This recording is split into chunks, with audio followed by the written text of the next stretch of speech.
लोगोफोर माने आं गोसोखौ बिराद दुखु मोनदों माने नोंथांमोना गोबाङानो मिथियाखै जे आंना सानसुमा ब्लग फेसबुक पेजआ डिलिट जाबाय होनना नोंथांमोना गोबाङा मिथियाखै आरोना आं दिनै गोसोखौ बिराद दुखु मोनदों माने मैया डिलिट जाबाय आरोना आंना फेसबुक पेजआ दा आं गावखौनो गोजोननाय मोनाखै जेबो जाबाबो लोंबाबो बिराद गोसोखौ गोजोननाय मोनदों आरोना माने आं सानाखैमोन आंनि सानसुमा ब्लग फेसबुक पेजआ डिलिट जागोन होननानै दा मारै डिलिट जाखो माने गावखौनो सानस'नो हायासै आरोना दा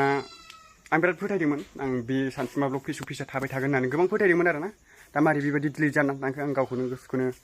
हमदांनो हायाखै बेफोरबायदिया सिनायलाय रानद'आ मारै जाखो दे आंना फेसबुक पेजखौ मोनसिनासो बिराद डिलिट जाथारबाय फेसबुक पेजआ मिथिया मारै जाखो आं मैया बायसिना सिरदोंमोन मारै डिलिट जाखो दे थुरि मोनदों गावखौनो गाव गोसोआनो मोजां मोनथायासै आयबो मोनसिनबा मोजां जागौमोन मोनसिनबा गावखौनो गोग्गानाय मोनगौमोन मोसालाबायगौमोन आं मा आं मैया लगिन बायसिना खालामदोंमोन मारै सेरफ्लांखो लामनाय स्टिलखौ नायब्रा आयौ सप्तासे जाबाय नै कारेन्ट गैया नै सि लामनाया दान्दायानो बुंजोबनाय सेस दिनैसो कारेन्टखौ मैयासो बानायदों नै गैया कारेन्ट फैनायनि लोगो लोगो डाइरेक्ट फेसबुकआ आंना माबा डिलिट जाखादों आरोना आसरितखा गोजोननाय मोनगौमोन आं जुदि फेसबुकआ जासिनबा आयौ स्कुलानो दासो थैदो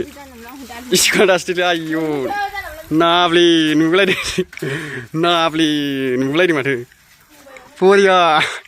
हिट नुखादों नाब्ले सावथाल लोगो मोनाखै बे सावथाल दहायनो गनांगौमोन नालाय निज्लागुरिनि सावथालखौ लोगो मोनबाय माने जि गोबाव सावथालखौ लोगो मोनबाय थैलिया ओंखायनो खामानिथ' मावखाया ओरैनो मबाइल फिसाइजों सावथालजों ओंखामबो ओंख्रिबो गैलाथ' जादो नों दाना माजोंबा जादो आंना फेसबुक पेजआ डिलिट थांबाय मा जाबावनांगौ गैया कारेन्टआलाय मैयासो बानायनानै एकदम ओंख्रिया नैखौ संना जानांगौ गथ' ओंख्रिबो गैला ओंखामबो गैला बे नोरसिंखौ जानांगौ नो गैया आंना फेसबुक पेजआ मोनसेबा मोजां जागौमोन गैया डिलिट थांथायबाय आलदाखा खुलिसिनाबा जानाय नंला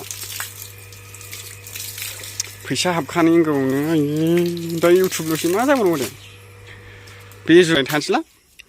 नोंगौ आं हिनजाव लाला जेबो फेसबुकआनो गैलाबा मा हिनजाव लाबावसै जोंलाय जेबो मिथिलालां दासिमबो गोजोनाखै लोगोफोर माने फेसबुकखौ मोनसिनोबा बिराद गोजोननाय मोनगौमोन आरो आं बिराद सेस्था खालामदोंमोन खस्थ'नो दा होमबाबो बानायबाबो जायाखै आं जाथायाखै आरोना प्रफाइलल' दङ दा पासवार्ड बायदिसिना बिदोंमोन सेस आं सासे आदाखौ बानायदों होमबाबो जाथायाखै आरोना गोसोखौ बिराद दुखु आं खुलिसिगोन लोगोफोर गाबोन समफोरनो आङो भिडिअ मोनसे लाबोखागोन माने फेसबुक खुलिनाय माने आं गोसोखौ हाजार फेसबुक पेज माबा डिलिट थांदोंबाबो आं गोसोखौ दुखु मोनो आरोना सानसेल' दुखु मोनगोन अब्लाबो बेफोरबायदि दुखुआ जाखायो होननानै आं गावखौनो सानबाय थागोन आरोना आं सानाखैमोन बेफोरबायदि जागोन होननानै इसोरनि अननायाव मोजां खुलिनानै मोजां 15,000 लस जादों नालाय दा 15,000नि बांसिन फल'वार्स जागोन होननानै आं आसा थियो लोगोफोर थाबै नोंथांमोना सापर्ट खालामफिनगोन होननानै नोंथांमोनखौ आं गोबां फोथायनाय थायो आरो बेयाव गोबां एबारनिफ्राय भिडिअ खालामबाय थानोसै माने कारेन्टबो गैयामोन नालाय सप्तासे जाबायमोन लोगोफोर कारेन्ट गैया दिनैसो मैयासो कारेन्ट बानायनानै दिनैसो बेफोरबायदि सार्स होनो मोनबाय भिडिअ बानायनो मोनबाय बेफोरबायदि आरोना ओमफ्राय कारेन्ट जानाय लोगो लोगो नै मैया कारेन्ट जानाय लोगो लोगो दायो फेसबुक पेजआहाय डिलिट जादों आरोखि ना अट'मेटिक आबनाव थांनायावनो मारै जाखो मोनसिनबा मोजां जागौमोन बानायदोंमोन आं खस्थ' जाजायासै गोबां मानसिया बेफोरबायदि डिलिट जाजायो होमबाबो बेफोरबायदि जानला मोनला जाजायामोन आरोना आंनि भुलावसो जादों लोगोफोर रावबो हिंबो खालामाखै कभरेट क्लेमबो फैयाखै जेबो डिलिटबो खालामाखै आंनो खालामफ्लांदों आरोना लोगोफोर आंनि भुल दा एसे आं आन्दाज मोनबाय गावखौनो गाव नोंथांमोना फल' खालामफिनदों आं सापर्टखौ लुगैयो आरो नोंथांमोना सापर्ट खालामबाय थागोन होननानै आं सानसुमा नार्जारि ब्लग इउटुब चेनेल सानसुमा नार्जारिखौ सापर्ट खालाम हाजासे लोगोफोर आं फेसबुक पेज खुलिसिनगोन